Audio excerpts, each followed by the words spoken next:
Hello and welcome to Space Dock Jury episode 28. I'm Lee and I'm bringing the scimitar from Star Trek Nemesis.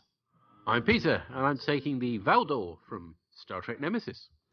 And I'm Andy and I'm bringing the Nevada from Star Trek. The 09 film. Fail. The JJ one. JJ Trek. Yes. From the Kelvinverse. The Kelvinverse, which I have issue with calling the Kelvinverse.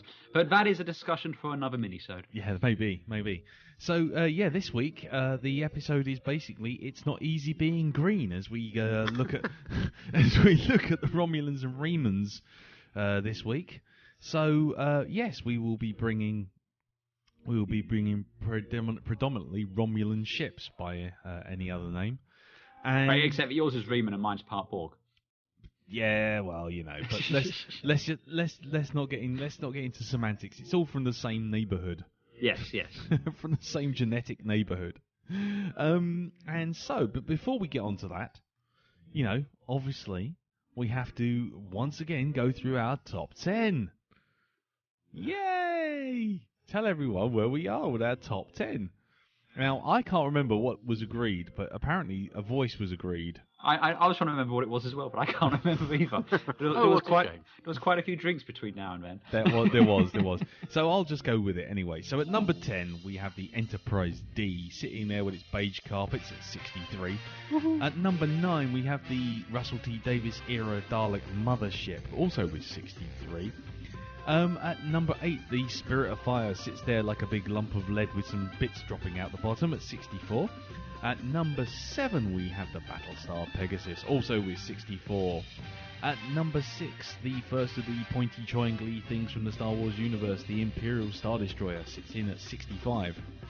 While above it, in number 5, we have the Battlestar Galactica from the Ronald D. Moore series, also at 65. At number 4, the second of the pointy triangle pointy things is the SSD Executor, Vader's big penis enhancement, at 68.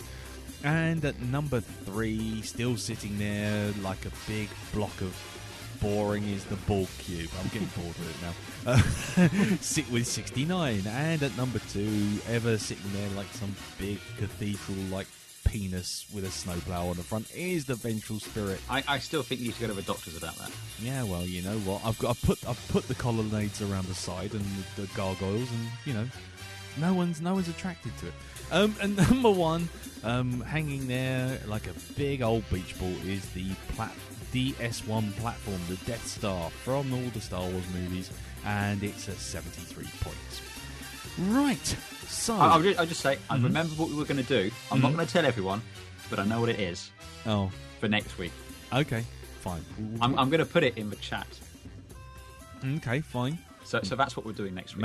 Oh, that's right. Yes. Of course. Yeah, that's... Anyway. So... can I just also say as well, if any of the listeners would like to make recommendations for silly voices for me and Lee to tie ourselves in knots doing, feel free to add him into the Facebook group. Yeah. So probably won't, but you know, if it's a good one, we might give it a go. I'll give it a go. Oh, I tell you what. Maybe here's another thing. Maybe we could let people record the top 10. People record the top 10. Do your best impression of for the top 10, and we'll play it on the cast. How's that? There you go. But that means we have to keep updating the top 10. Well, we're already like a week behind, so that's manageable at the minute. Fine. You've already had requests to put the Excel sheet on there for Drew, so yeah, we'll make it happen. We'll have our top men look into it. Yeah. In fact, if there's anyone out there who's got any knowledge of how to embed Excel spreadsheets into Facebook, do let us know, because then I can actually put up the actual scores.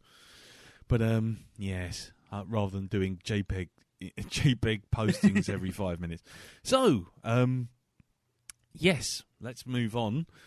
So last episode, Pete rather foolishly brought a Naboo Nubian J327 Royal ship, and we still don't know why. Yeah, and predictably lost. Who'd have thunk it, hey? Very, very quickly as well. Can I just make one quick announcement correction, just to put it on the record? Yeah. Because I made a mistake a couple of weeks ago. Now, it didn't actually affect the score, but I just wanted to be clear. From now on, when we're I've made a note on the Excel spreadsheet now, so we all know. Yeah. That when we're talking about how far ships go on a sublight speed, Yeah. Yeah, and we say, oh, can it do it at light speed? Right. It takes light 4.5 hours to get from here, from the sun to Neptune, which is what I would class as our solar system. Yes. So basically, from now on, whenever we're talking about light speed and stuff like that, we now have a point of reference. So there you go. 4.6 hours from the sun to Neptune. That was after our discussion on the Facebook group, wasn't it? It was. No, it was that, and also I said something about 40 minutes, but I was reading something while talking. I'm a man, I can't multitask. Bit sexist, but you know. Can you? I'm sorry, hold on a second. I can't even task, let alone multitask. So. I'm barely moving the mouse at the moment. I'm in full shutdown just so I can have this conversation. But anyway, so Pete lost last week with his Naboo cruiser of silver shiny dildoness, and so he goes first this week with the Valdor. Yes, slightly greener and less shiny. It's not easy being green. That'll be our theme tune this week, I think. Halfway up Yes. the stairs. Anyway. Well, I'm pretty much the only one that is green, actually thinking about it this week. But Still anyway, a fair point. And also the Yeah. only one technically manned by Romulans. yes. So I win by default. Thank you and good night. Default, the two sweetest words in the English language. Get on Well, with I it. get it with it. So yes, debuting in Nemesis as a replacement for the Warbird, we saw throughout Next Generation Deep Space Nine. The Valdor class, inverted commas, is skinnier than its forebear. They did with the Warbird what they did with the D, basically, and stretched it for widescreen on the movies. It results in something that's more hawk-like than eagle-like, I guess. Designed by John Eves, working on something that resembled a Klingon bird of prey, which itself, of course, was rumoured to be a Romulan design stolen by the Klingons back in the day, and produced in some top-notch CGI by ILM. But there is some disagreement about the name of the class, unfortunately, which makes talking about it rather difficult. Because they only appear in this movie, the last of the Star Trek movies, as we all know, and we only see two. And only one of them is named. And only one is named, and funny enough, because it's named Valdor, suddenly it becomes the Valdor class. Okay. In the script, they're just referred to as being warbirds, which is a tad confusing, because the person who wrote this didn't really care blatantly. And in Star Trek Online, apparently they're called Mogai class, which just makes it sound like something with gremlins and hardly proves anything anyway. Don't get them wet. Yeah, I was going to say, Yeah, it's quite. like, you can't feed Romulans after midnight. They become Remans, apparently. Yeah. Oh, it all makes sense! Nice. And they do live in darkness, so yes, perhaps there is something to this. Yep. Wait until you see the Lego Batman movie. Anyway, moving on. Oi. They are better than the Warbirds in Attack Wing because they're more manoeuvrable and they certainly swoop around the screen in the film. When I had a battle the other day, actually, and I always take a couple of the Valdor and then a Warbird to add to it as well, but that one generally is always the first to go. Armed with the usual phasers and photons, there's something particularly original and exciting here, really, for Trek. And even more disappointingly, in terms of sets, we only see the bridge, and only briefly at that, mostly with shaky cam. Now, it's interesting, the captain's position gets a full console, and we get a very attractive captain too, it has to be said. Dana Meyer. Looking very good with our pointy ears.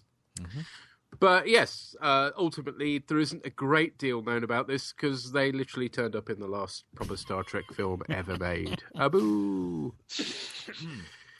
So in terms of size, now normally we go with the length, but actually the width is the biggest dimension here. It certainly is. And it's 900 metres, which scores me a 9, which is pretty good for me. Wow, you've almost doubled your usual score. Yeah, I Oh, know. wow. What the hell's going on here, guys? I've peaked a bit early, not for the first time. Yep. Speed. Something Yes. like we usually give Trek 5. That's correct. FTL, we normally give them 2. That's correct. And this is pretty damn manoeuvrable. They zip about all over the screen here, thanks to being produced in CGI. They do. So, what do we think? 3 or 4? I'd be inclined to... They're not quite fighters, are they? They're not quite up in the 4s and 5 range, I think. I think a 3 would be fair. Yeah. Jobs are good. So there you go. In terms of firepower, as I say, it's just phasers and photons. No mention of even quantum torpedoes, interestingly. So the Romulans obviously haven't stolen that yet. Nope. But I'd be pegging it at least at an Enterprise D because the former Warbird was pegged at the Enterprise D. So we're looking at 9. Right. I think that's fair. I mean, given technology moving on, I would have said it's probably a little higher. But I mean, we'll stick with 9 for the moment for consistency. Because we haven't done the E yet, we can't do it. But I think these were supposed to be the equivalent of a Sovereign class. Yes. I think they were, yes, but I think the Sovereign would probably score a 10 out of the top of my head. But that's the for a Sovereign discussion certainly for has mention of having quantum torpedoes, doesn't it? Yes. Whereas I'll these tell you don't. what. Let's put a pin in this, and when we do get around to doing the Enterprise E, we'll up the firepower to match it. If I miss out by 1 point, I shall be cross. But anyway. Well, I shall already go to the mid-grey that we love so much that says marked for discussion. There you go. Next podcast. It's the wrong grey you've done. Yeah, you fool. Oh, shut up. I'm doing a format copy. Hold on. There you go. Done. See? Look at that. Amazing. Fucking shared Google Docs. Just imagine I did it right. Shut up. It's like, the listeners would know anyway. Oh, wait. Anyway. Yeah, hang on. Yeah, shit. Defense-wise, we generally give Trek stuff 0 for active, 3 for passive. It's got a cloaking device for special. Yep. Not sure if it's got anything else particularly you want to add to that, though. Can we just... do we actually see it with a cloaking device? Don't they? Yeah, you think they decloak when they appear? Yeah, because that's how they ambush the scimitar, isn't it? Yeah. I didn't think they did. I thought they just... Again, you've watched it recently, so you can speak better than me, but I don't know if yet. I'm not saying they don't. I'm just saying I don't recall seeing them. Hang on, let's go to good old Memory Alpha for a bit of backup here. Oh, I'm already looking at it. There's nothing about it. Yeah, it's because they only appear in this film, but I think it would be a bit of an oversight if they produced the older version of the Warbird with a cloaking device and not the new one, really, wouldn't it? Especially considering the shins on Scimitar has a cloak as well. Yes. Yeah, I think it's safe to assume. Let's put it that way. Jolly good. Yep. Okay. Crew size. Crew size, completely unknown, unfortunately.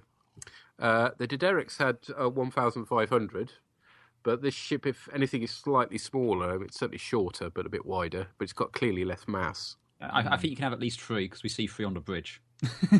Oh, how generous. 3. Nice. Them's the rules, my friend. Somewhere between 3 and 1,500 then. Wow. Yeah. That's narrowing it down. Like a train rolling to a stop, I your scores are starting to slow down. I was got a similar discussion with the Nimbus, actually. Yeah, I know, but we didn't sit there and go through Star Trek Nemesis shots of Dana Meyer on the bridge. Are you sure Peter didn't do that? Are you really sure? No, actually, I can't cop to that. Anyway, so unfortunately, it's got to be a 1 For unknown. for unknown. Osh. Yeah, sad. That's right. So competence. This is an interesting one. One ship gets taken out really easily by the Scimitar. Yes. The other is badly damaged. The captain seems pretty cunning, managed to survive the film, which is more than Data does. Hurrah!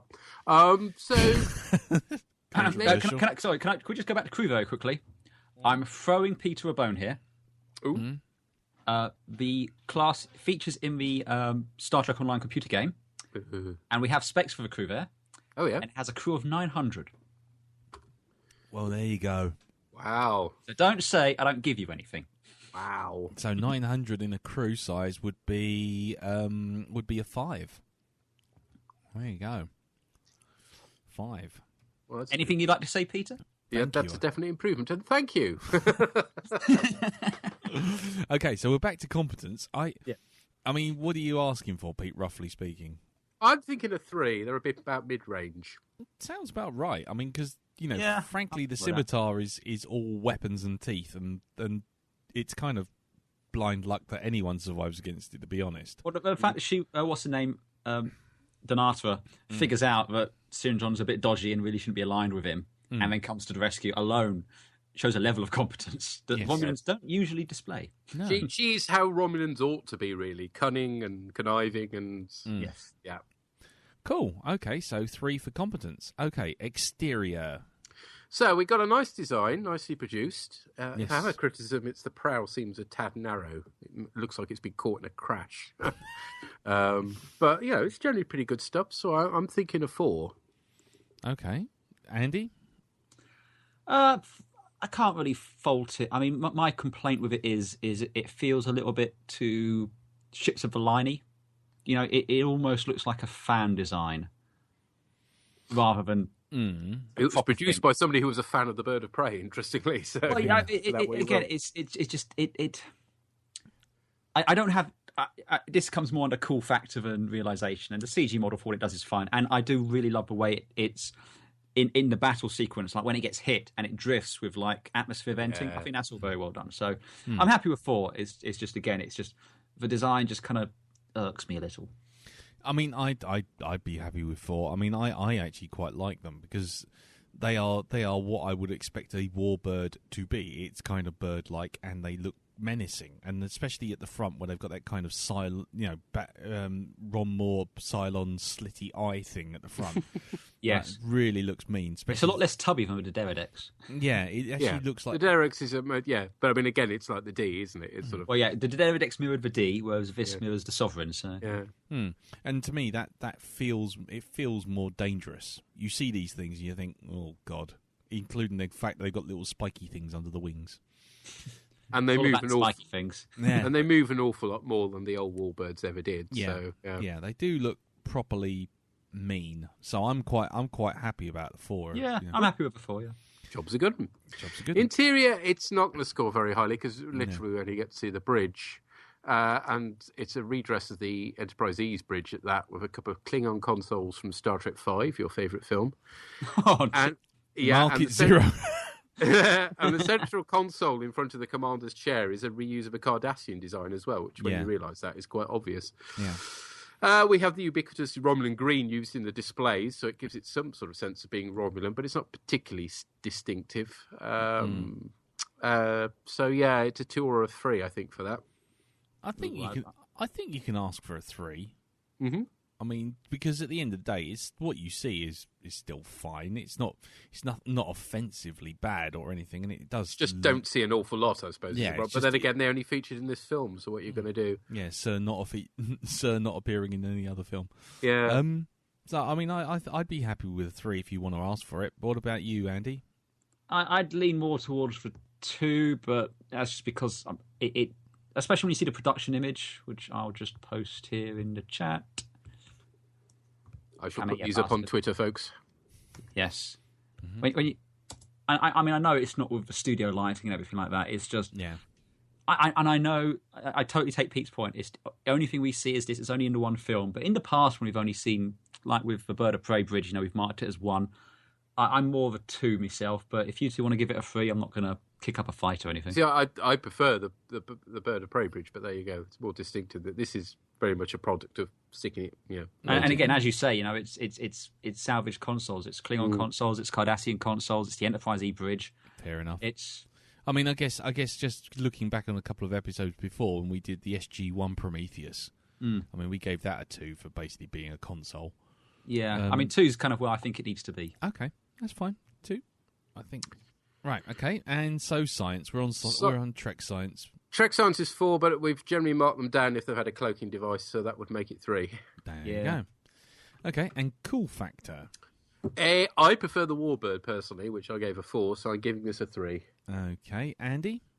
I'll give it a 2. I kind of like it. It's just as, like I said,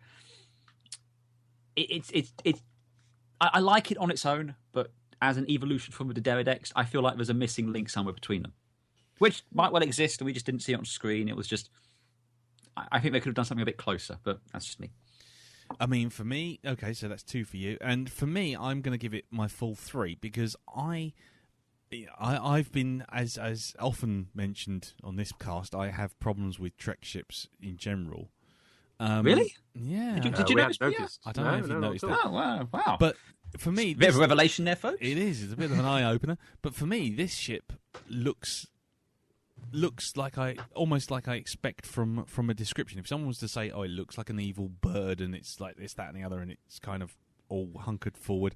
I love all the detailing on the actual panels. I love the fact it's sleek and slim, and yet you get all these lights along the side that make it look mean and large, and so it's like big yet lithe, and it's just a really nice looking thing. It's probably one of the few Trek ships. I think if I had it on my cool shelf or my nerd shelf, I'd have actually one of these up there. I'd quite like it, and I also like the fact that it retains one of the design elements that I did like from the Deredex, which is that sort of 2-pronged neck thing. Yes, it's got a sort of hollow bit in it, so it keeps which is kind of nice. It kind of shows a bit of design thought went into it as well, not just sort of thrown it together and squished it down. So for me, it gets a 3, which gives that a cool score of 8, which puts the IRW Valdor at a score of 57. Well, hey! Look at I've that. got 55. Oh dear.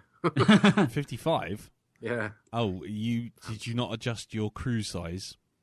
That might well be it. Hang on, I've got 3 for up. crew. Yeah, no, it's 5. It should be 5. 5. Well, that answers that one then. Oh my god! And I'm right about the maths again. Da da da da da da da da da da da da. I'm scared, people. Fucking hell! I've convinced people that Nemesis is almost as good a film as I think it is, and I've been good at maths. This has been a great fortnight, I tell you. You know what's going to happen at work tomorrow? Lawrence Fishel's going to show up and offer you a red pill and a blue pill. Yeah, I was going to say, I'm going to find out this is all a lie. Right, okay then. So that's it. So the IRW scores a very, very respectable 57, which puts that somewhere around... Oh, look at that. It puts it right underneath Pillar of Autumn, right above Sovereign, which is now disqualified, and the Enterprise, and it puts it above the Enterprise refit. Mm-hmm. You're also 2 points below the Deredex, which I think Pete will be happy with. Yay! There Excellent. you go. So it shows that the scores are actually working. Our new normalised scores are working. Good. Don't say shit like that. It's jinxing it. Yeah, but it actually puts that... So what's that? 4 down. So that actually puts it on 19. Position 19 in our scoreboard. There you go. Look at that. Love it. So, right. Well, now it falls to me to go and fuck things up with my ship, which is... the Shinzon's Scimitar, also from Star Trek Nemesis. She's a predator, as quoted by Jean-Luc Picard. She is a Reman warbird. The Scimitar was a massive, heavily armed warship and was constructed under the command of Shinzon as a part of a secret plot to overthrow the Romulan Senate and defeat the United Federation of Planets, liberate and subjugate the natives of the planet Remus. The ship was built in a secret base and was a keystone to his plot to assassinate the Senate. It inflicted severe damage on the Enterprise E and Romulan reinforcements during the Battle of the Bassan Rift, when Picard and Not quite as catchy as the Mutara Nebula. Potato, my friend. Potato. Anyway, and even forced Picard into a desperate maneuver, which forced him to collide their ships together just to cripple it. Then it has... I'm just going to move on from telling the story of the film. The ship has a cloaking technology, which was, in the words of Geordie LaForge himself, perfect, as it emitted no tachyons and left no residual antiprotons, which were the 2 ways that a cloaked ship could be tracked, located, and detected.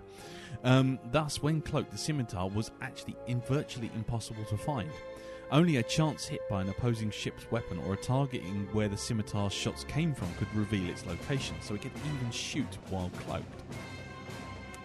The Scimitar could deploy its weapons and deflector shields while travelling at high warp speeds as well, and travelling at high warp speeds while cloaked, actions which, with less advanced cloaking technology, necessitate decloaking or reducing the effectiveness of the cloak.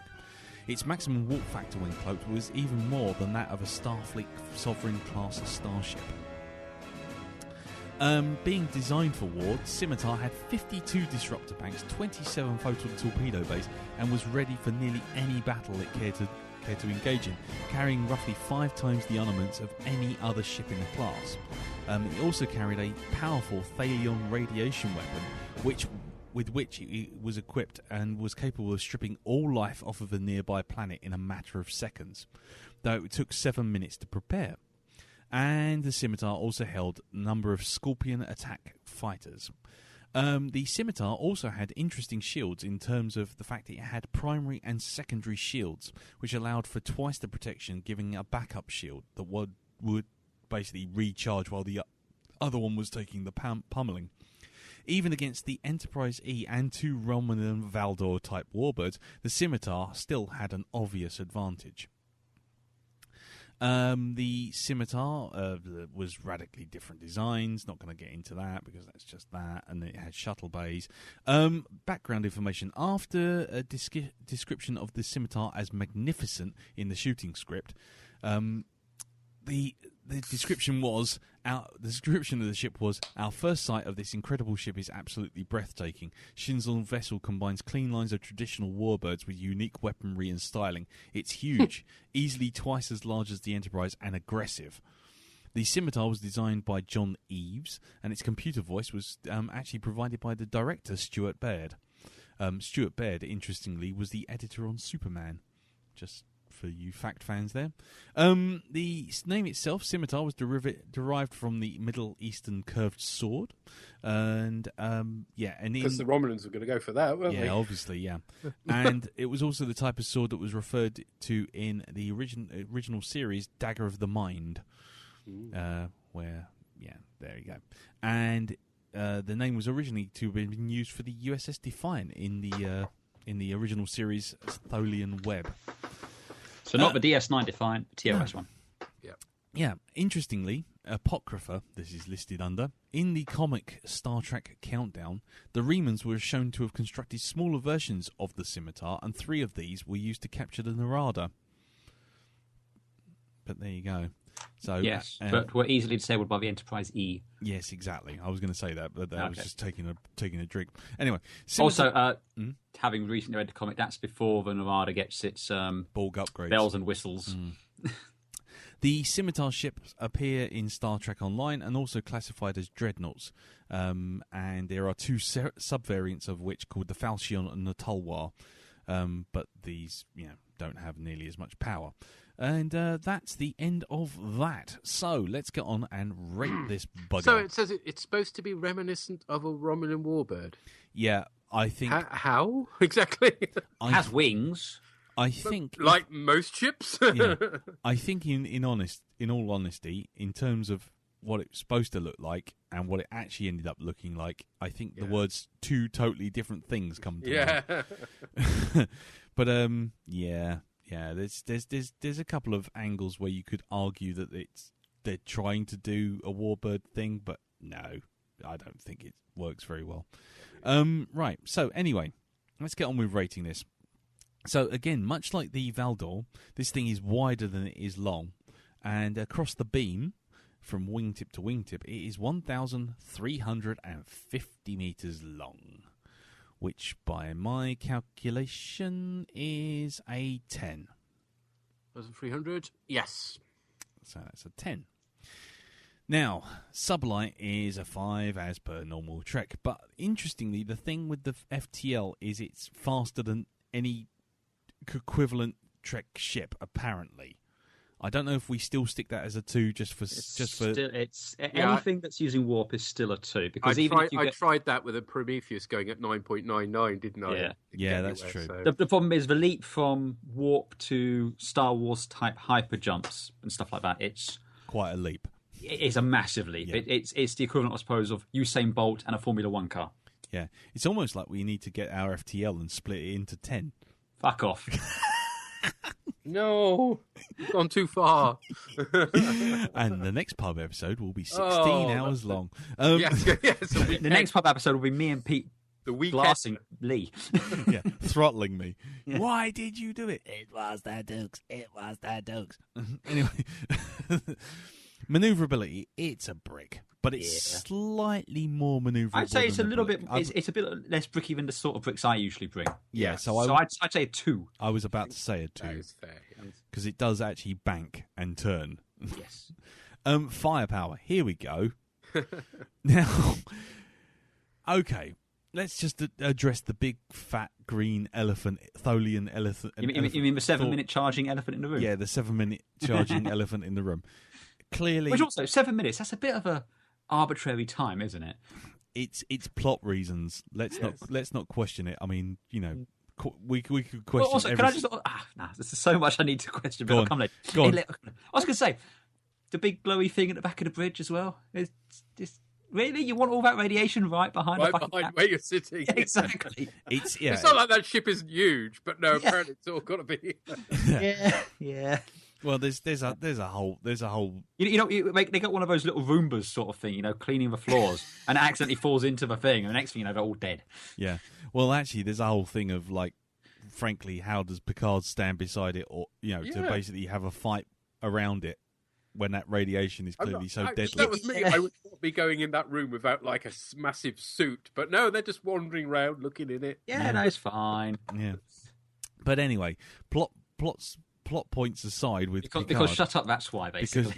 Because shut up, that's why. But basically, it can strip a planet. No, they say it can strip a planet. They're pretty certain it can strip a planet because basically they did a test with a tiny particle of the stuff and killed every Romulan in the room at the beginning of the film. I'm still not sure how they were going to get it onto the planet though as well. It's like it was a wave. It was a big they're going to generated fire wave, at the planet, weren't they? Rather, they ended up trying to fire at the Enterprise. Yeah. Okay. So it's going to be used. That's why the wings, when they all spread out, it's going to act like a big conductor and just bolt it down at the planet. Oh, I thought it was just peacocking. Oh yeah, because that's worth doing, isn't it? I'm going to show you how magnificent my plumage is in deep space. Well, it makes more sense than the fucking 7 minutes it takes to extend the wings to fire your planet-killing weapon. It's better than that thing in Insurrection, anyway. So yeah, and let's not forget. Really, I mean, how long does it take to fire a Death Star? Primary ignition. Less than 7 minutes. Yeah, But the point is, massive super weapons don't normally trigger on a. You don't normally pull a trigger and bang, it's all done. The interesting feature of this is it's not destroying a planet; it's destroying the inhabitants. It's the life of the planet. It's essentially what was often theorized to be a neutron bomb over here, isn't it? In exactly. It's stripping the life off of a planet. So where does that come in our great scheme of scoring we haven't got things? a descriptor for 12. Interestingly. So we've got 13 is a several shot planet killer, but you're not killing the planet as such. You're killing. Yeah, and 11 is a shadow ship. So yeah, I'd probably say 12. 12. Okay, so there we go. We've actually got a description for that. I might update that later, but or someone else can do it while I'm typing this in. Well, I've done it on mine anyway. Okay, so 12. There you go. 12 for firepower. Now, active defense. It doesn't have any point defense as such. That's for sure. Nope. So that's a big 0. But passive. Now, we got interesting thing going on here as well. We got 2 shields. Mm-hmm. Why take 1 shield into the shower? Why take 1 shield into the shower? You can take 2, which basically means and massive armor. But the fact of the matter is, you take down 1 shield and the other one springs into place because it's one behind the other, and then the other one starts charging back up again.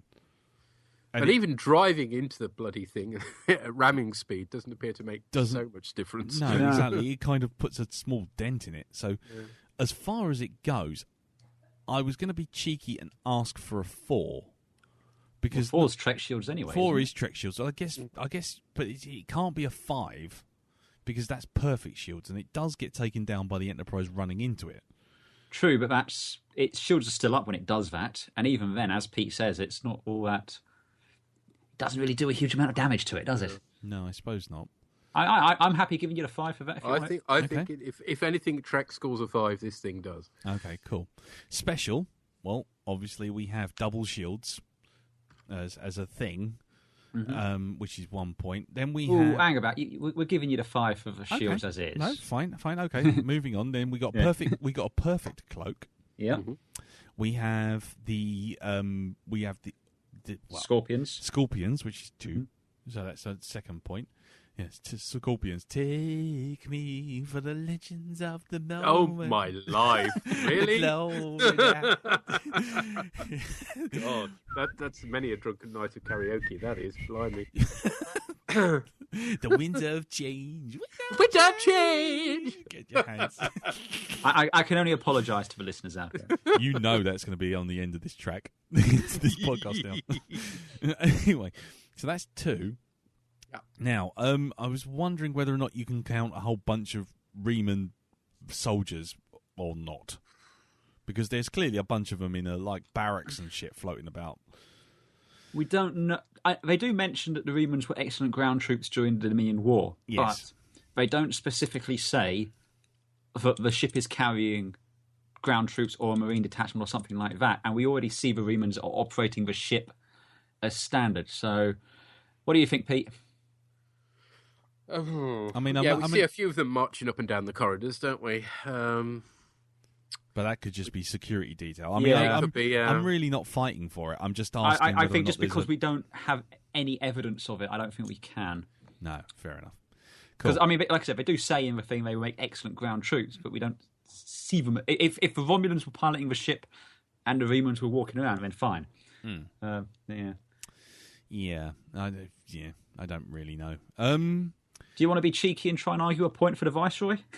No, not really. Fair enough. Not really. I don't blame you. No. Right, okay, so crew. Now we're back to not knowing ergo 1. But if you wanted to do the Nimbus thing, we count at least like 15. Hang about. Let me go because you see at least you have the advantage that there's a scimitar class in attack wing. Yep. And it might give you a crew size. So let me have a quick look. And it does not. No, I didn't. So I didn't think it did. Yeah, well, look. I mean, I'm happy to say it's about 50. Well, look. According to this, it carries 40 of those Scorpion fighters. So they're one-man fighters. Yeah. So you got at least 40. I think that's a logical assumption. Yeah. Are you happy with that, Pete? Yes, it's a big old ship. You're not going to. I mean, the way Trek works, you'll have dozens of people just in charge of watching the bloody shuttle bay. So okay, so we got to say at least 3. So we'll stick with 3. Competence. Now, on the one hand, I'd say it's probably a 3 because they set out to do what they do. They take care of basically the Enterprise and 2 other ships without much problem. But unfortunately, Shinzon's a bit unhinged. Made. He's a bit off his knockers. And it's before his time. He's a bit Emperor Nero sort of thing, isn't he? He's like he's the great general with a plan to take over the Empire, but also very petty and kind of hung up on killing Picard. Yeah, and far too much in love with Troy as well. Oh yeah, that's just so fucking creepy and weird and sleazy sex bot. Anyway, so I'm going to ask for a 2, because he kind of really tips the balance over into a kind of no, I must go and get them and kill them and kill them and kill them, and it's like no, we got this. Because I mean, potentially he's Picard, who we'd be scoring really highly, but clearly he's like Picard with massive flaws. So. He has issues. He's Picard if he's been living the Harry Potter lifestyle under the stairs. But so 2 I'm going to ask for. The Muggle Picard. I'm happy with 2 for you. Yeah, fair enough. Okay, exterior. Now hold on. I think what you feel about the look of it should really be registered in the cool score. How it is realised as an actual model, I think, is really well done. I think that the fact that you get the Roger Young effect of basically once this thing has been cut down with a Enterprise-sized knife, you get to see the interiors of it. You get to see the ship's got massive amount of detail. It has tons of life and action to it when it basically opens up and looks very menacing and everything. So I'm going to ask for a 4. I would normally ask for a 5, but I get the sense that if I ask for a 5, all I'm going to do is just walk into an argument of people going, yeah, but. I'm going to go for 4. And it's just almost like you've myself. done this 28 times before, Lee. Yeah. I mean, to be quite honest, I don't see any problem with the model work at all. And I don't see the problem with how it's realised in that terms. It's an ugly spud, but it's supposed to be an ugly spud. Hence the whole Predator line. Exactly. I'd be a lot happy if it wasn't grey. I have to say, it's like of all the colours to choose, the whole colour palette of this film is either grey or purple. It's like, oh god. Yeah. It's an ugly mother. There's no doubt, and I find it just comical how when the wings are all extending. And as the countdown is going down, all these extra guns and things are coming out, and these... Yeah. It's like a Transformer. It literally is like something out of Transformers. But you're asking for 4, not 5, so I don't have a problem with that. See? It is competently done. Ugly, but competently done. Yeah, exactly. The interior, well, it's basically, it's like someone exploded a black hammerite bomb inside like the whole thing. You can't really see what the fuck is going on. Is it all black, or is it like noir going through to charcoal? Yeah. It's black when it's been through the wash a few times. Yeah, it's kind of my clerical shirts. Also, those buttons on the consoles are just like a bloody Fisher-Price toy. Yeah. It's kind of none more black, I think. And the bridge is just like, sort of... You mean the bridge with a massive radiation device at the back of it? And on 3 levels for no obvious reason. I mean, it's just wasted space. Yes. If they'd had crew on the upper levels, that would have made some sense. And I have to say, those handrails do strike me as they could be some sort of impaling hazard. Yeah, there does seem to be, especially those prongs. Those prongs around the defence, yeah. So, I mean, it's kind of built to look mean and nasty so that everyone can go, oh, this is the evil person's ship. And, we do get to see the shuttle bay, but that's not wonderfully... no, the shuttle bay is like a car park underneath Sainsbury's. I mean, and they're not even parked neatly. They're just literally like... parked forever. And there's that scene where the Enterprise crashes into them and the Scorpions start rolling and the Reman start running. And there's one Reman blatant, you see the Scorpion goes over him and he just disappears. Yeah. But that's the thing. This is where I'm going to ask, basically. I'm going to ask for a 3. And the reason I'm asking for a 3 is the bridge isn't particularly impressive. But the thing is, you do get to see corridors, you do get to see big hangars, you do get to see interiors of all parts of the ship, including you see it when the ship is actually seeing it from the exterior as well. So it's not like you don't get a good look at the interior because it's pouring out into space at one point. So, well, you certainly get to see more of it than you do the Valdor. We gave the Valdor a 2, so probably a 3 is fair. Yeah, I'm happy with a 3 for it. I mean... I don't mind that first location. You see him coming down the stairs with a big window behind him. Yeah. That's kind of reasonable. I'm just looking on the Memory Alpha, the bit where they show the shuttle bay, and it's so obviously a matte painting and not a good one at that. Yeah. Yeah, and the bridge is pants, but like you said, you see a lot of it. So yeah, and like I say, when you do see the shuttle getting absolutely, given the shaft with the Enterprise, it is quite an impressive effect. I quite like that. So. And whilst it's completely stupid that it's right behind the bridge, the with the big weapon room looks impressive at least. It's just very oddly positioned. Yeah, so it's kind of impressive yet not. So that's why I give it a 3. Okay, Trek science. Well, again, we're into Romulan Trek science, so it's a 3, really. No. And even that is pushing it. Are you gonna mark it down because of the Phaeton biogenic pulse weapon? Yeah. Okay. 2. yeah. There you go. There you go. Right. Okay. So cool factor. Well, like I say, it's ugly as sin. It's ugly as sin. But again, it's not a usual Trek ship. And for me, that counts for a fucking lot. So I'm going to give that a 4. Okay. Pete. Right. Well, I discovered something about the design of the Scimitar. You know how sometimes they design ships to look a bit like animals? What sort of animal does the Scimitar remind you of? I've just sent an image over. Livingstone! Exactly! It's Livingstone! Oh. Come back to exact revenge against Picard for his fish tank being destroyed in Generations. Oh my god! Would you like to revise your form now, Lee? I'm so confused right now. So does this mean you're going to give it the full 3 because you love Livingston and Lionfish that much? It means I'm going to give it 2 at most because I think that's a bit crap, personally. For all the animals to choose, let's go for the thing that was in Picard's ready room. That'll scare him. Okay. Livingston and Lionfish. God damn it. Jesus.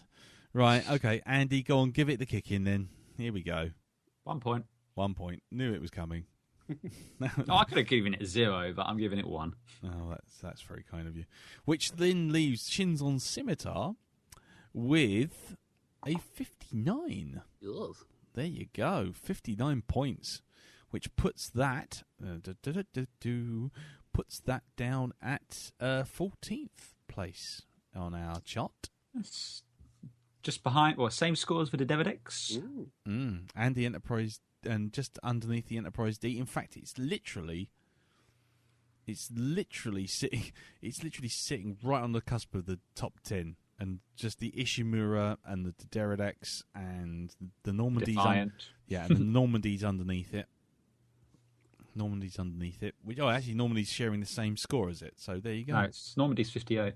Yeah. Oh, sorry. Yeah, sorry. I was looking one down too far. Anyway, so many numbers. So there you go. So Shinzon Scimitar on 59 points. Right. Now it's time to do this ship. The ship that Andy's bringing. What one is it, Andy? With much anticipation. It's the Nevada. Vaguely excited. Carry on. Reading from the Wikipedia. I'll stop now. Please do. It's worse than actually watching Star Trek 09. Okay. Welcome to the Elcor edition of Space Dog. That's the next top 10 is the Elcor. I've decided. Oh no. Anyway, getting on with it. The Nevada was a simple Romulan mining vessel in service in the late 24th century. As of 2387, the Nevada was captained by Nero. Hi, Christopher. Hi. Yes, just Nero. No last name. It's a bit like Prince or Cher. City. Yes, exactly. Why not? Let's go with that. In the Star Trek prequel comic book, which was written by Orky Kurtzman and given direction from J.J. Abrams, and referenced on the special features of the Blu-ray, so I'm counting it as canon. The ship's advanced weaponry and appearance are explained as being the result of the ship being retrofitted with salvage and reverse-engineered Borg technology. The Tal Shiar in the 24th century. Peter, would you like to explain the Tal Shiar in 3 seconds or less? No, too late. Anyway. Oh, God. It's like the Gestapo for the Romulans. Yes, there you go. Verana was retrofitted at the Vault, which is a cloaked military installation in deep space, following the destruction of Romulus after a different star went supernova, and somehow that supernova managed to travel intergalactic distances and somehow still managed to have enough energy to destroy Romulus. No, it doesn't make a lot of sense, but no, we can't hold that against the ship because that's the science of the universe, not the ship. But don't worry, the ship's not going to do well on science. But I digress. Ship magic. Borg nanoprobes allowed the ship to grow and repair itself, also to take a much larger and more menacing appearance. The ship's speed was increased from warp 9.8 to, quoting, immeasurable transwarp speeds. At one point, it goes from Klingon space all the way to the edge of a Delta Quadrant almost instantaneously. Following the destruction hold on. Where was this? In the prequel comic Star Trek Countdown. And I'll remind you from our modus operandi, we take spaceships from the top and one from the bottom. We take spaceships for all of science fiction, be it film, TV, books, or comics. Boom.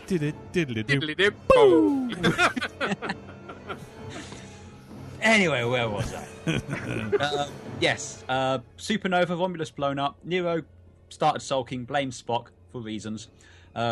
And attempts to chase after him. Unfortunately, Spock is carrying some red matter, and accidentally creates a black hole because that's how physics works, sucking both the Narada and Spock's fish, the jellyfish, into it. They went missing into a... Spock's jellyfish. Euphemism. Spock's jellyfish. Euphemism. And yes, the ship was presumed missing in the 24th century. Meanwhile, in the 23rd century, the Nevada emerges from a black hole 75,000 kilometers from the edge of Klingon space in the year 2233, creating an alternate reality. I only know it doesn't, but I'll explain that another time. It encounters and attacks the USS Kelvin, easily overpowering the much smaller Federation ship, at which point Nero employs his famous "Hi, Richard" line to get him to try and surrender. Kills the captain. George Kirk on the Kelvin then decides to ram the Nevada with the Kelvin, managing to set off the ship's auto-destruct and create a warp field at the point of impact, which damages the Nevada, allowing the Klingons, to capture it. It spends 25 years in orbit over Rura Penthe, while the crew are captured. It also makes a note in the comic that the Romulans actually unionised Rura Penthe and tripled production, but that's another story for another time. Down with the workers, up with the workers. Exactly. Star Trek Trade Union. That'll be the next spin-off. It gets weirder from there. Yeah, I know. Yes, it does.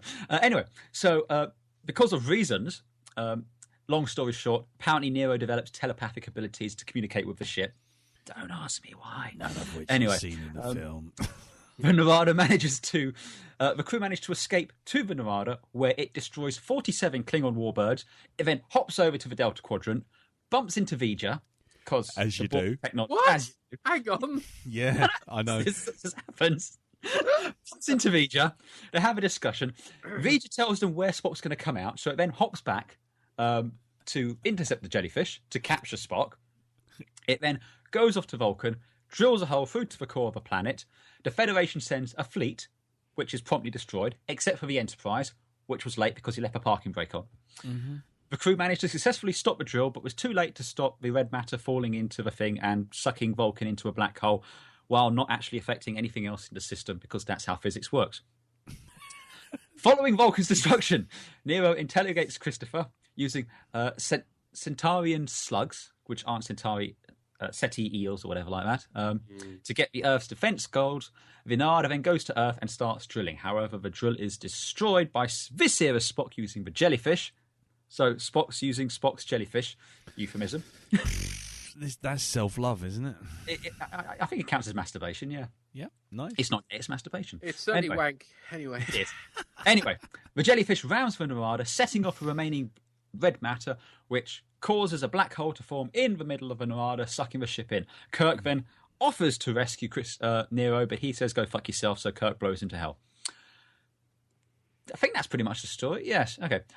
Despite being only a mining vessel in its own time, it possessed weaponry far in advance of any other ship it encountered in either the 23rd or 24th century, even taking on and heavily damaging the Enterprise E. The primary weapons seemed to be highly destructive missiles, each of which could break through several component projectiles. These projectiles were powerful enough to penetrate the standing shield of any starship it encountered. It also houses at least enough of these weapons to easily destroy entire fleets of starships. In a course of 25 years, it pretty much destroyed 50 spaceships, of which 47 were Klingon warbirds, it must be said. It also has the immense drilling apparatus, euphemism, which was a platform at the end of a lengthy boom, several hundred kilometres long, which technically isn't part of the upgrade. That was just something that came with standard, so I'm kind of not sure where that fits into it, but digress. The drill emitted a powerful plasma beam which could penetrate a planet's surface all the way through to its core. And it also disrupted local ionized interference and stopped transporters working. Right, that's enough wank about the thing. A little behind the scenes here.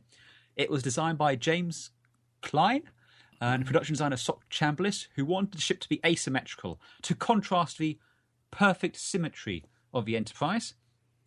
He contemplated the scariest thing in space and looked to a kitchen knife, imagining 500 gigantic knife points. That's how the Romulan ship developed, with a kitchen knife and the twisted imagination of James Klein, he said. That sounds like passing the buck to me. Yeah. During the development... Sorry? I said it certainly does. Yeah. During development, the ship was referred to as Hanson's Ranch to keep the name secret. J.J. Abrams wanted the ship's interiors to feel mysterious by having them amorphous and no sense of corners, ceilings and floors. Mission accomplished. Yeah. Minimise the size of a set. Or no sense, alternatively. Exactly. They employed his experience in the theatre to build a set where parts could be moved around to create another section of a ship each day. Cinematographer Dan Meidel used abrasive yellow and green lighting to suggest an angry, fragmented mindset of a Romulan crew. Visual effects supervisor Roger Guyette complemented the feel by underlighting the digital shots in classic horror movie style, based on a lighting test that went wrong, but I actually liked the look of it.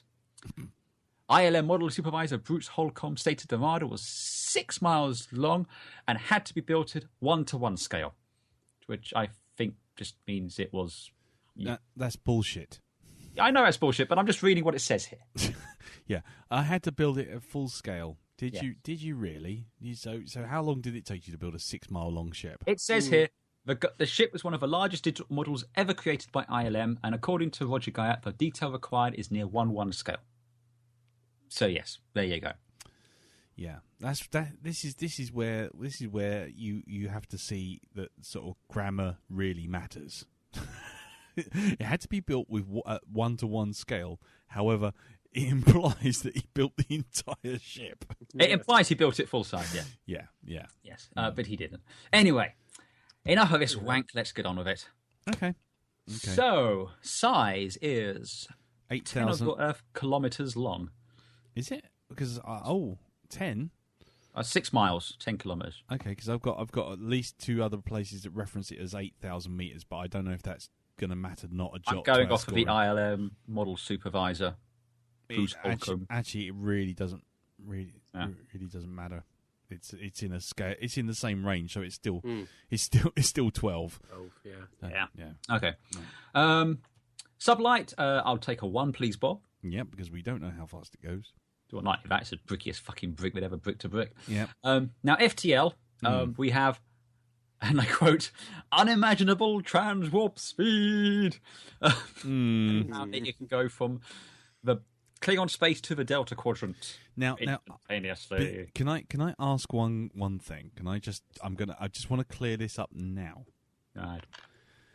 Does this mean that that anything from the comic, by taking the comic's information, this means that anything from the comic is eligible in the following on in the continuing scoring that we are going for? I'm just reading the things as I found them on the wiki. No, I know. I'm just asking because I assume you have your aha card to play at some point, and play your card, sir. Because I'm just reading the stats as they come to me. It's more about how it looks, but we'll get to that. Fine, but we'll deal with that issue when we get to it. So you're basically going for an FTL full blown 5. No, I'd probably say 4. No, because we got limited instant jump is a 4, but unlimited instant jump anywhere is a 5. Yeah, but I don't know which end of the Delta Quadrant it went to. And it's not instantaneous. I mean, it's bloody fast, but not instantaneous, Yeah, which I it's think not we like pegged at 4. Yeah, so I'm going for 4. Okay, fine. Cool. Maneuverability, I don't 1, I'd give it 0, but we do actually see the fucker move. So. Yeah, barely. Okay, firepower. Right, now firepower. Now, I'm not going to whip out the red matter because, as Lee rightly points out, that is not part of the Narada, that is part of the jellyfish, and if I do that, I'll start giving him points for Genesis on the Reliant. Yep. And we don't want to give him points for Genesis. What tangled webs we weave. Give me Genesis. However, I don't know whether this is going to score. It's got the Borg technology on there. It's fucking heavy hard as nails. I mean, it destroys 47 granted 100-year-older Klingon warbirds. It also takes on the Enterprise E and gives it a thorough good spanking. So, I mean, it's going to be at least as powerful as the Scimitar, I'd have thought, on that thing. Plus, it can drill down to a planet's core, which isn't actually very good for a planet. No, but it isn't going to destroy the planet. It's going to make it geologically unstable. But it is in much the same way as a failure on thing is going to render all life useless. I mean, I'm not going for... I reckon 11-ish, that kind of shadow battle crabby sort of area. Yeah, I mean, I do see where you're coming from, and I'm not really going for an argument on this. The only thing I think that muddies the waters here is that if you took the Enterprise E and put it in the original series, and then had it it would basically shoot the shit out of just about anything. It's true. However, we see the upgraded Narada take on a fleet of Klingons in the 24th century.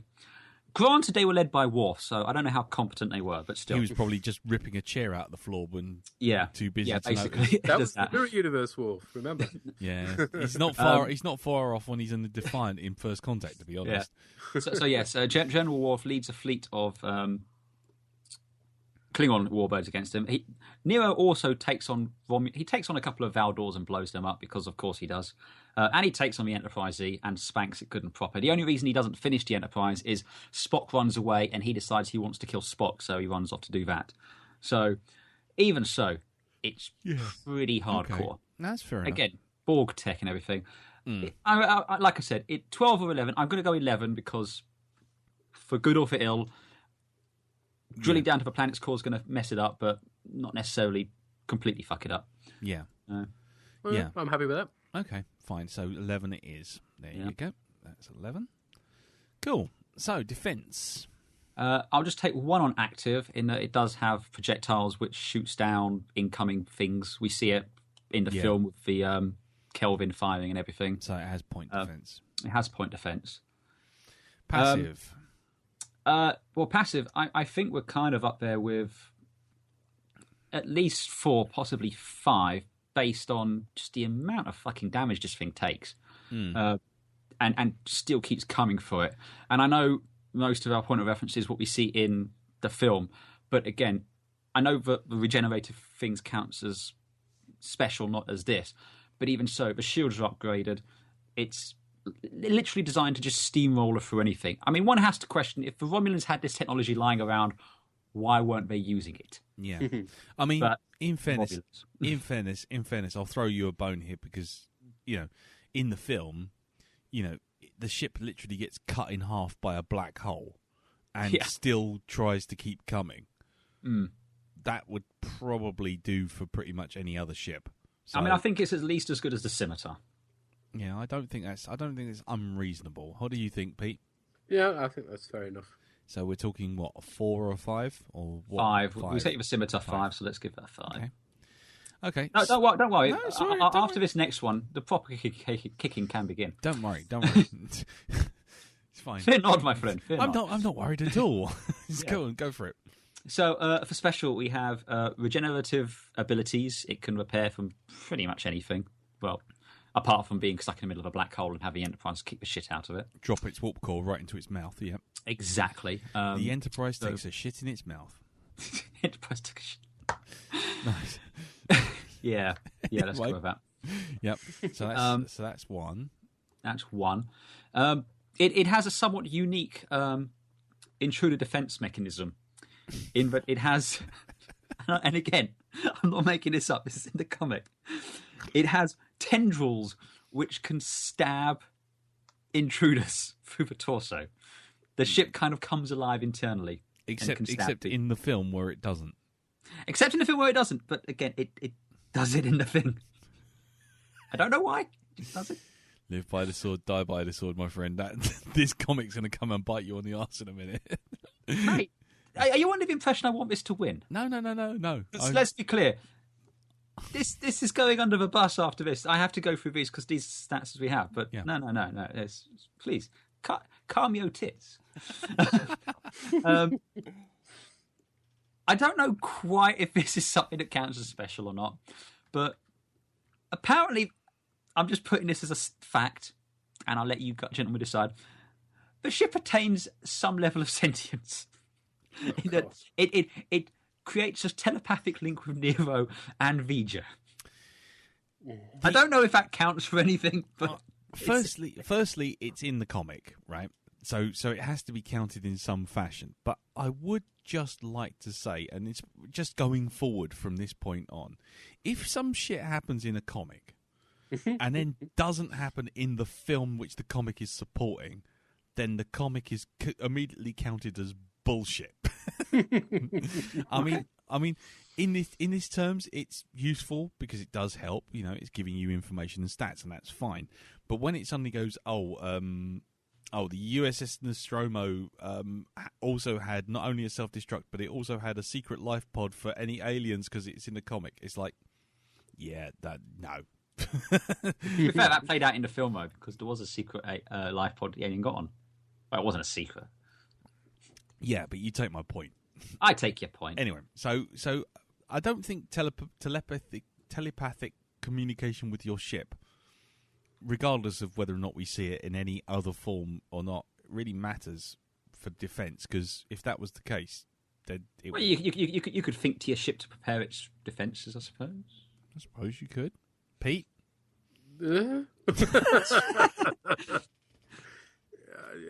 This whole thing has gone to a very strange place. Yeah. Yeah. I mean, I tell you what. In a show of good faith, I will give it an extra point for it because I tell you what, I'm sure we're going to come across another ship in the future where a pilot and a ship are linked in a way that makes it beneficial. So, Oh, the Firefox. Oh no, wait, that didn't. Yeah. Planetary. But in the case of, like, for example, Talon and Moya in Farscape, where the pilots are actually part of the ship. That kind of stuff. I think that will start to count because obviously it increases reaction times. Your response time is better, isn't it? So purely on the fact that if going forward that becomes a thing, I'm giving it the point so that we don't have to have this argument again. So what have we ended up with special for this now? 3. 3. My life. Yeah. Okay. Size crew. Crew size, I think it's about 30. It isn't far off, is it? No. No. 30. So that's that's a 3. Mm-hmm. And now crew competence.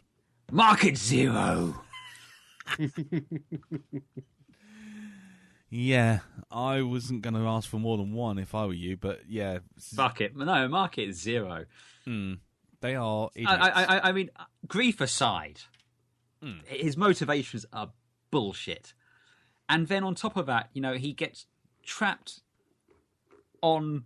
He's got a ship which can literally take on the Enterprise E. And it suffers damage, but then he's captured by the Klingons, held there for 25 years without really trying to escape. I mean, they say he tried to. He didn't really try. If he wanted to escape, he'd have escaped, sort of thing. And then once he gets out again, he's so obsessed with revenge on Spock and bollocks. What a fucking season. Just bollocks. And let's not forget the fact that he went back in time and knew that he could save his own star, but doesn't. Well, it's not his star; it's another star because for some reason the supernova trekked across the galaxy. Yeah, but nevertheless, yes, he has a thing to solve a problem, doesn't, and then blames everyone else. I mean, that's the ultimate whiny entitled tit. Yes. Yeah. So no. So now we move on to exterior realization. Mm-hmm.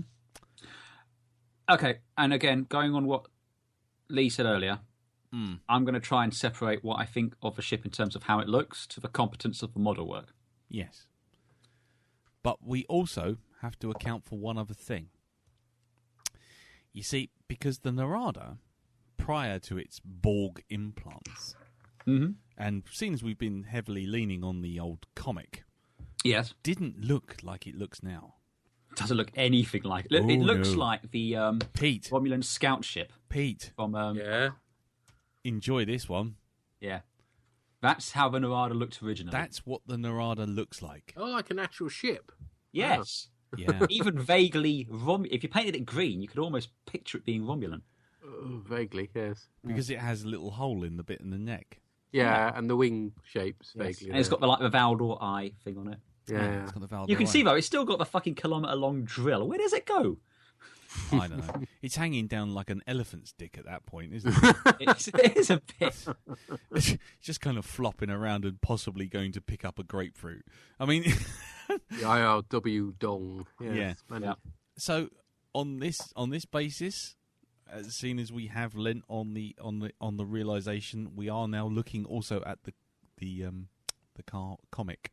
No, we can look at the comic absolutely, but we do have to bear in mind that a number of the ships we've brought in the past, be it Enterprises, be it Battlestars, be it Star Wars ships, be it whatever, have been realised in multiple formats. Be it in, we'll say the Star Destroyers, for example, they're realised both in the films, they're slightly different in the Rebels TV show, and then you get into the comics and everything there where they're wildly different. So yeah, there's no problem taking this into account. This isn't anything new. We've done it in the past. It's just that interpretation of an Armada there as it first seen really features in the first half of the first comic. After that, it ends up like the ship spiky dildo thing, which just looks like it's uncomfortable, if I'm honest. Yeah, and actually, I've got another picture of it. It changes in the comic as it. Hold on, copy. And are you going to love this one? There we go. Enjoy that. That's the Narada too, apparently. Yeah, you can definitely see the connection. I can.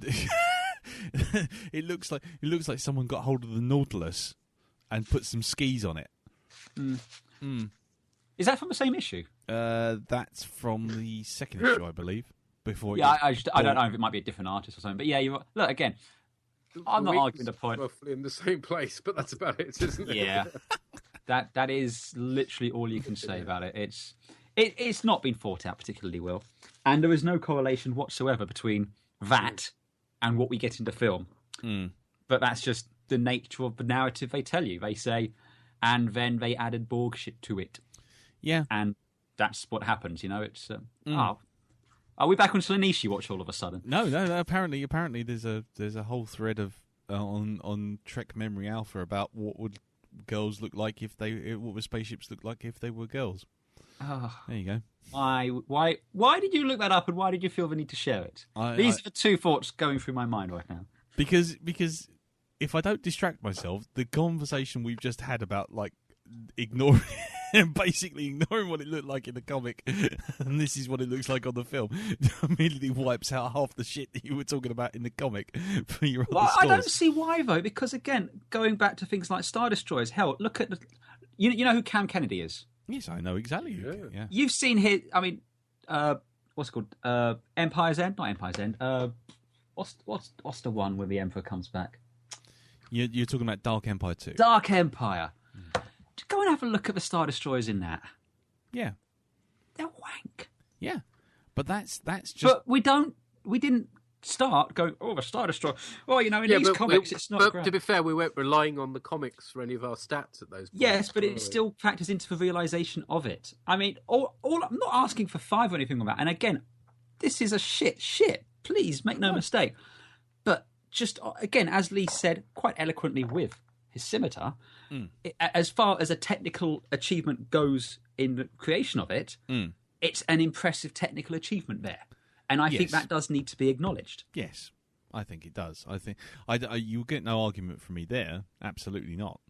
And I think you're getting a little bit caught up in the difference, as we all are, between how it looks in terms of how we feel it looks and the realisation as to how well it's been. So what are you going for, sir? I'm going to go for a 4.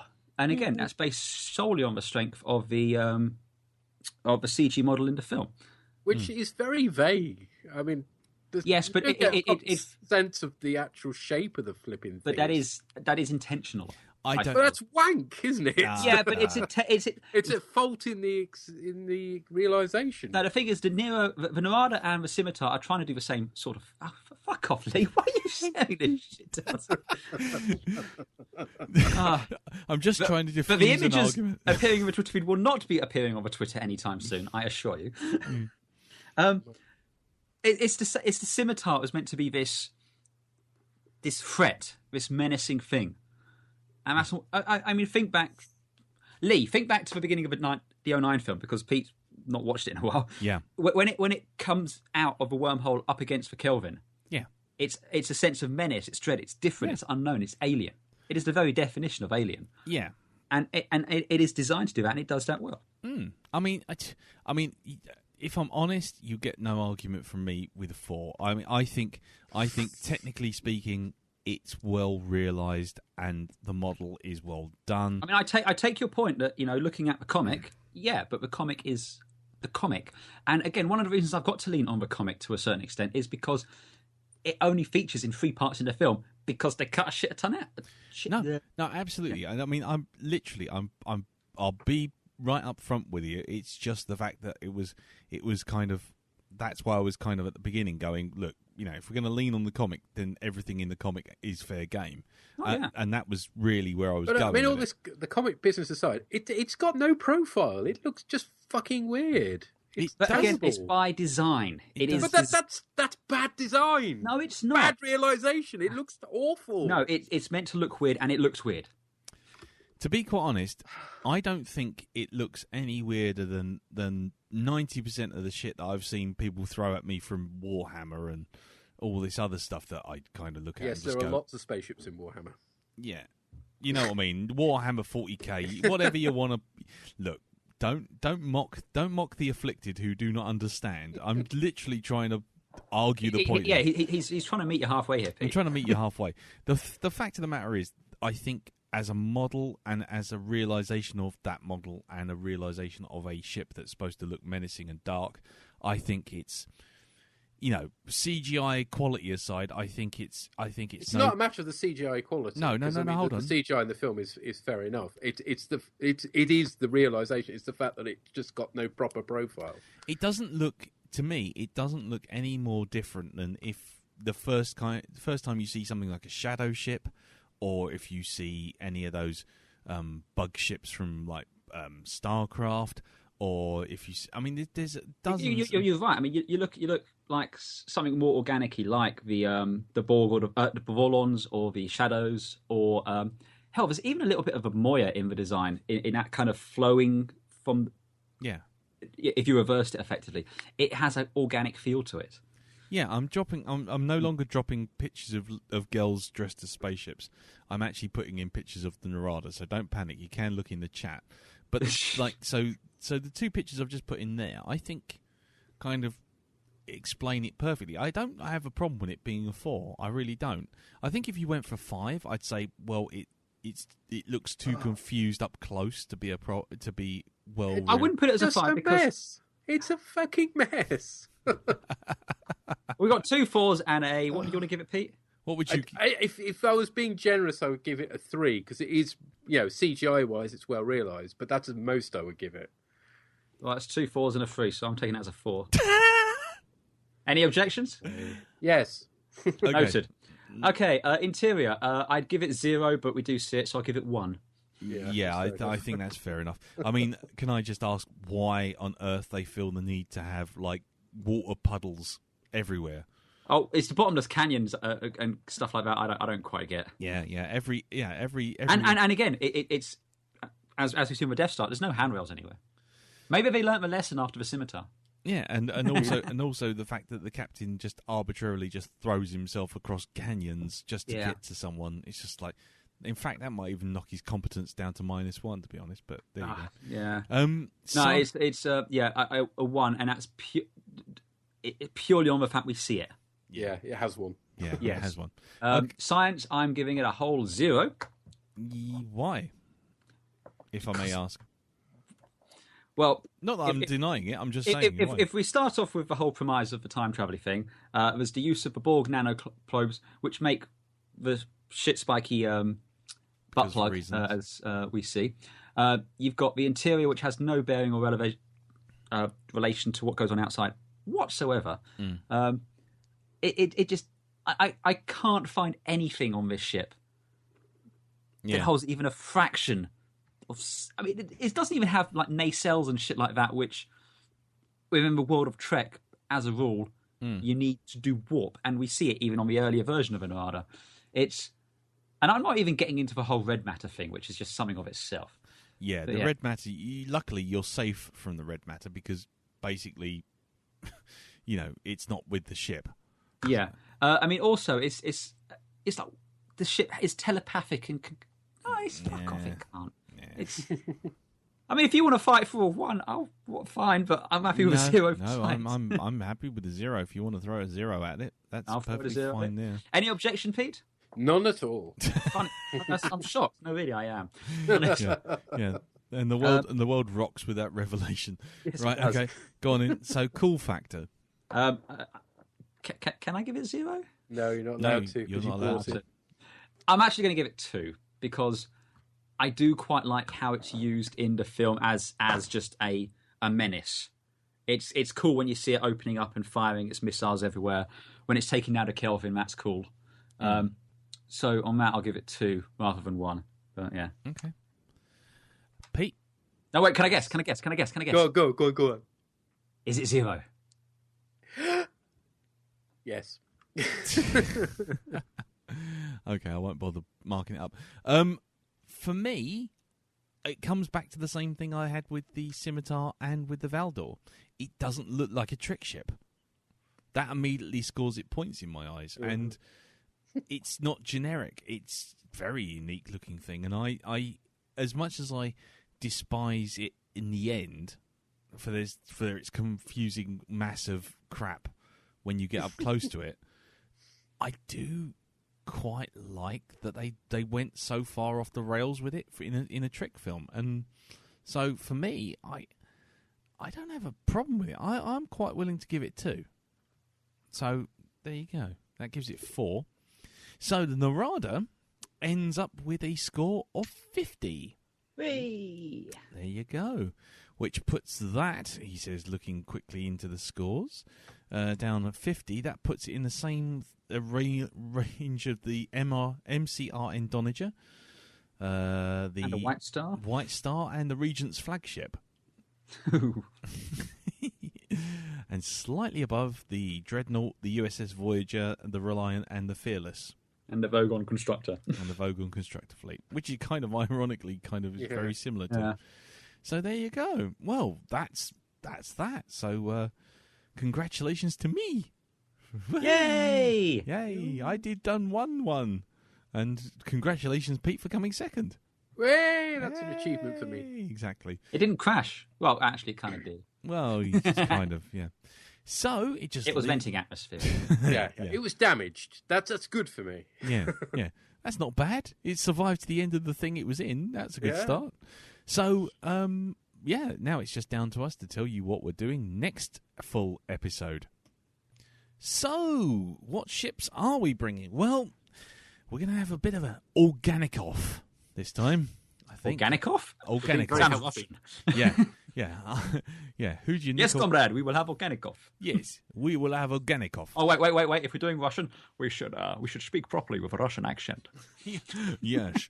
If you want to know what I think, I'll be up the front of the submarine on my IMAX screen. Yes, down past the B&Q. This is a crossover gag with the Black Dog. Yes, on the hunt for Red October, but never mind. So, moving on. So, we're going to do organic spaceships next time. And we... Not necessarily actually organic, they just kind of look organic-y. Or, organic-looking, ships, or ships which have... No right angles allowed.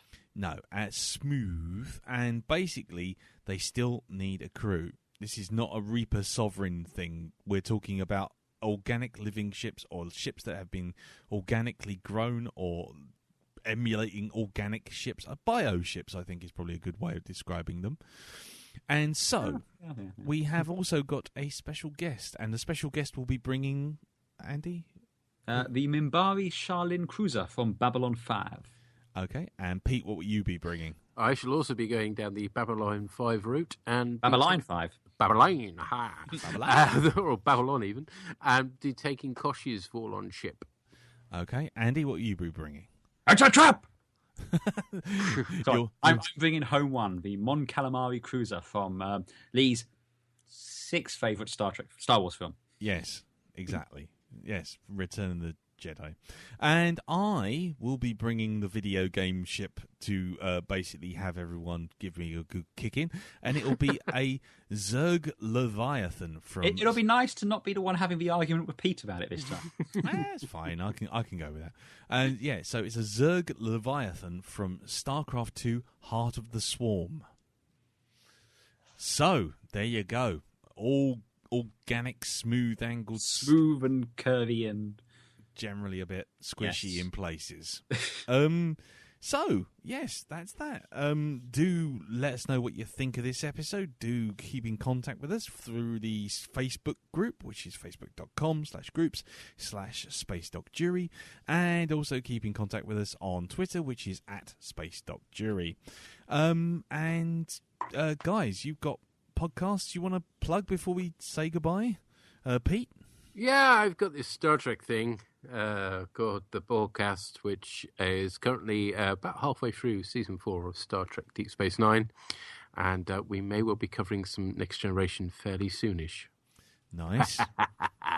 Yeah, you're still on Season 1. Yes, just filling in the gaps. Good Lord. And Andy? Yes, when I'm not doing this, I'm either on the Band of Brothers podcast with Elton McManus, which you can find at Band of Brothers podcast on Facebook is the group, or rogue2media.com, Also, the going round really fast in circles with spoilers and flaps, or the Grand Prix podcast, as it's known to others.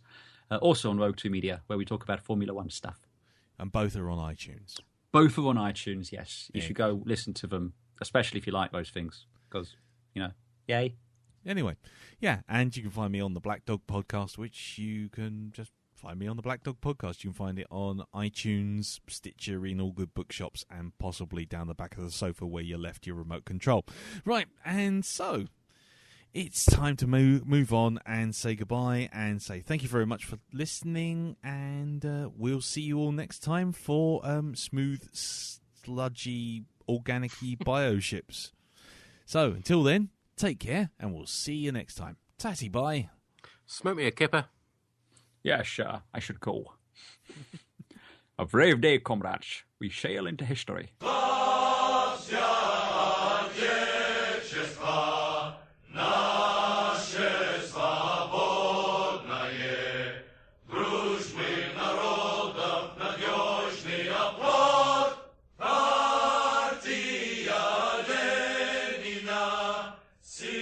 Space Dock Jury is a production of 3 Angry Beards for GeekPlanetOnline.com.